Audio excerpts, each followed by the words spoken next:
أنا دكتور زكية صليبة، أخصائي بأمراض قلب الأطفال وبتمييل المشاكل الخلقية بالقلب عند الأطفال والكبار.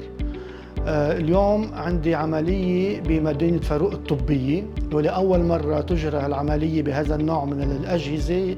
الجهاز اسمه MFO Multi Functional Occluder، يستعمل لأول مرة في العراق بمدينة فاروق الطبية. اليوم رح نسكر ثقب بين البطينين بواسطة الميل والقسطرة عند طفل عمره 5 سنوات. هذا الجهاز عنده دقة وفعالية تامة، ورح نستعمله عند هالطفل عمره 5 سنوات هلأ.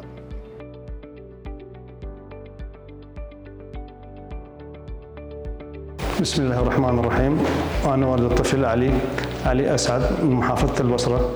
عندي طفل مريض عنده فتحات في القلب. أول ما صار بالولادة راجعت مستشفيات هنا ودكاترة بالعراق، ما حصلت نتيجة.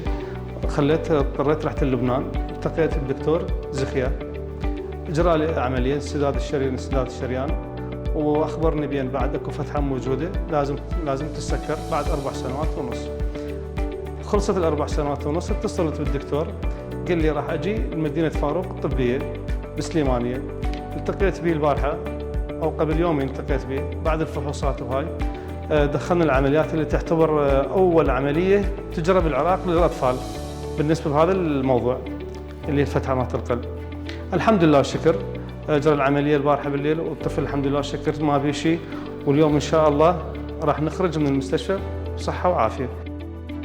الحمد لله العملية اللي أجريناها امبارح تمت بنجاح باهر، واليوم الطفل عمره 5 سنوات راح يظهر على بيته، وسكرنا له ثقب بين البطينين بواسطة جهاز اسمه MFO Multi Functional Occluder. وهذا النوع من الجهاز يستعمل لأول مرة بالعراق.